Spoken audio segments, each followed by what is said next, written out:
بسم اللہ الرحمن الرحیم۔ فجر کی نماز کے بعد چھوٹی سی سورت 3 بار پڑھ لیں۔ سورج نکلنے سے پہلے گھر میں دولت کا ڈھیر لگنا شروع ہو جائے گا۔ محترم ناظرین، یہ وظیفہ بہت ہی طاقتور وظیفہ ہے۔ اس وظیفے کو کرنے والا کبھی بھی مایوس نہیں ہوتا۔ حضرت عائشہ رضی اللہ تعالی عنہا فرماتی ہیں، میں نے کبھی آپ صلی اللہ علیہ وآلہ وسلم کو کسی نفل کی ادائیگی کے لیے اتنی جلدی کرتے نہیں دیکھا جتنی جلدی آپ نماز فجر سے پہلے 2 رکعتوں کے لیے کرتے تھے۔ یعنی جلدی پڑھتے نہیں تھے، یعنی اس کی ادائیگی کے لیے آپ فکر کرتے تھے۔ حضرت عائشہ صدیقہ رضی اللہ تعالی عنہ سے روایت ہے کہ نبی صلی اللہ علیہ وسلم نے طلوع فجر کے وقت 2 رکعت نماز یعنی فرض کی بات ہے، یہاں آپ نے 2 رکعت نماز پڑھنے کی شان کے بارے میں فرمایا کہ ان کو پڑھنا میرے نزدیک ساری دنیا سے زیادہ محبوب ہے۔ آپ صلی اللہ علیہ وآلہ وسلم نے فرمایا، جو آدمی عشاء اور فجر کی نمازوں میں آ سکتا ہے تو اس پر لازم ہے کہ وہ آئے، اگرچہ اسے گھسیٹ کے کیوں نہ آنا پڑے، یعنی گھٹنوں کے بل یا پیٹھ کے بل گھسیٹ کے ہی آنا پڑے تو بھی آئیں، لیکن آئے ضرور، کیونکہ اس لیے کہ جو شخص فجر کی نماز پڑھتا ہے وہ اللہ کی حفاظت میں آ جاتا ہے۔ رسول اللہ صلی اللہ علیہ وسلم نے فرمایا، جس نے صبح کی نماز پڑھی بس وہ اللہ کے ذمہ ہے، اللہ کی حفاظت میں ہے، اللہ کے ذمہ ہو گیا۔ بس اللہ تم سے اپنی حفاظت کے بارے میں کسی چیز کا مطالبہ نہ کرے۔ کیا مطلب ہے اس کا؟ یعنی جو اللہ کے ذمہ ہے اس پر کوئی ظلم نہ کرے، اور ظلم کر کے اللہ کے سامنے جو جواب دے نہ ہو، اس لیے کہ جس سے اللہ پوچھے گا، مطالبہ کرے گا، یقیناً اسے اپنی گرفت میں لے لے گا اور لے کر منہ کے بل جہنم میں پھینک دے گا۔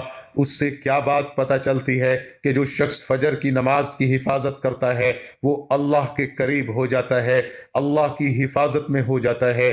کسی کو حق نہیں کہ اس پر ظلم اور زیادتی کرے۔ جو اس شخص پر زیادتی کرے گا جو فجر پڑھتا ہے تو وہ دراصل اس ذمے میں خیانت کر رہا ہے جس کو اللہ نے اپنے ذمہ لیا ہے۔ پھر قیامت کے دن اللہ تعالیٰ ایسے شخص کو پکڑے گا، یعنی فجر پڑھنے والے کی عزت اور احترام لازم ہے، کیونکہ صرف مومن ہی اس کی پابندی کرتا ہے۔ بہت سے لوگوں کے لیے فجر کی نماز بڑی بھاری ہوتی ہے، وہ ایک خاص وقت سے پہلے نہیں اٹھتے۔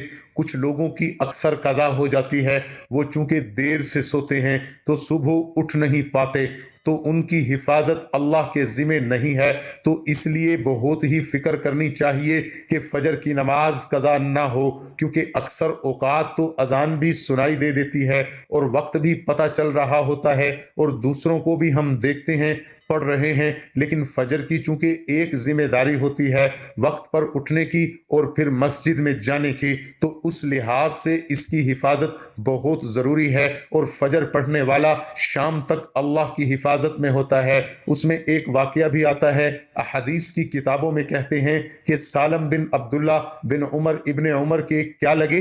بیٹے، اور حضرت عمر کے پوتے، یہ حجاج کے پاس بیٹھے ہوئے تھے۔ حجاج کے بارے میں سب جانتے ہیں کہ بہت ظلم کرتا تھا، تو حجاج نے ان سے کہا، اٹھو اور فلاں آدمی کی گردن مار دو۔ تو سالم نے تلوار اٹھا لی، کیونکہ اس کا حکم تھا مارنے کا، اور اس آدمی کو پکڑا اور محل کے دروازے کی طرف چل پڑا۔ تو ان کے والد ابن عمر نے ان کو دیکھ لیا۔ جب وہ اس آدمی کو باہر لے کر جا رہے تھے تو انہوں نے کہا، کیا یہ واقعی ایسا کرنے جا رہا ہے؟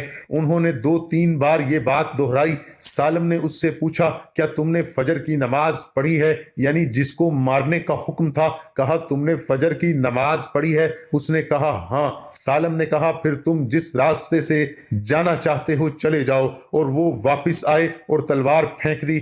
حجاج نے ان سے پوچھا، کیا تم نے اس کی گردن اڑا دی؟ انہوں نے جواب دیا نہیں۔ حجاج نے پوچھا، کیوں؟ سالم نے جواب دیا، میں نے اپنے والد کو یہ کہتے ہوئے سنا ہے کہ رسول اللہ صلی اللہ علیہ وسلم نے فرمایا، جس نے فجر کی نماز ادا کی وہ اللہ کی حفاظت میں ہے یہاں تک کہ شام ہو جائے۔ تو ان کے والد نے ان سے کہا کہ سمجھدار رہو، میں نے تمہارا نام اسی لیے سالم رکھا کہ تم سلامت رہو، یعنی اللہ کے ذمہ کے اندر خیانت نہ کرو۔ بہرحال اس سے یہ پتہ چلتا ہے کہ انسان سے بڑے بڑے حادثے، بڑی بڑی مصیبتیں ٹل جاتی ہیں جب وہ فجر کی نماز کی حفاظت کرتا ہے۔ اب تو الحمدللہ ہر شخص کے موبائل پر الارم ہوتا ہے اور موبائل ہر شخص کے سرہانے ہوتا ہے، تو کوئی بھی یہ نہیں کہہ سکتا کہ میں صبح نہیں اٹھ پایا۔ ایک نہیں، 2-3 الارم لگا لیں، 5-5 منٹ کے وقفے پہ رکھ لیں اس کو، کیونکہ جو شخص یہ 2 نمازیں پڑھے گا، بخاری میں آتا ہے، وہ جنت میں داخل ہوگا۔ ایک اور روایت میں آتا ہے وہ آدمی ہرگز دوزخ میں نہیں جائے گا جس نے سورج نکلنے سے پہلے اور سورج کے غروب ہونے سے پہلے نماز پڑھی، یعنی فجر اور عصر کی۔ اور پھر آپ نے فرمایا ان نمازوں میں سستی نہ کرو اگر تم اللہ کا دیدار کرنا چاہتے ہو، اسی طرح کہ جیسے تم 14ویں کے چاند کو دیکھتے ہو اور تمہیں کوئی دھکم پیل کا بھی واسطہ نہیں پڑے گا۔ یعنی جو ان نمازوں کی حفاظت کرتا ہے وہ اللہ کے دیدار کے قابل ہوگا۔ اور پھر بعض اوقات لوگ رات قیام کرتے رہتے ہیں، آخری حصے میں سو کے فجر قضا کر دیتے ہیں۔ کیا ہے، تہجد کے لیے اٹھے تھے، وہ آنکھ نہیں پھر کھلی۔ فجر کے لیے تو یہ نہیں ہونا چاہیے۔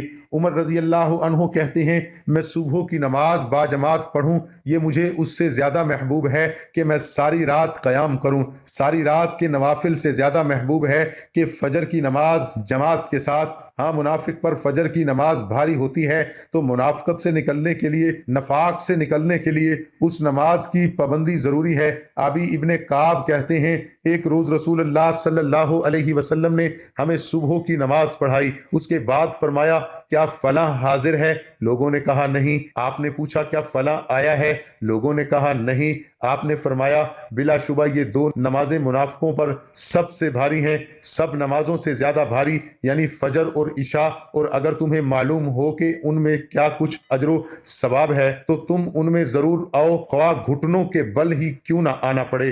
تو اس لیے خود بھی اور اپنے گھر والوں کو بھی، اپنے بچوں کو بھی اس کا پابند کریں۔ تو ناظرین، اب چلتے ہیں وظیفے کی طرف۔ نماز فجر کے بعد اول و آخر 3، 7 یا 11 بار درود شریف پڑھیں گے۔ اس کے بعد 3 بار سورہ کوثر کو پڑھیں۔ ایک بار میرے ساتھ مل کر پڑھیں، بسم اللہ الرحمن الرحیم، انا اعطیناک الکوثر فصل لربک وانحر ان شانئک هو الابتر۔ سورۃ کوثر پڑھنے کے بعد آپ نے اللہ تعالیٰ سے دعا مانگنی ہے جو آپ کی حاجت ہے۔ اللہ تعالیٰ سے صدق دل سے دعا مانگنی ہے۔ صدق دل سے مانگی گئی دعا کبھی رد نہیں ہوتی، اور اس کے ساتھ نماز کا اہتمام لازمی کریں، کیونکہ نماز پڑھنا ہر مسلمان مرد اور عورت پر فرض ہے۔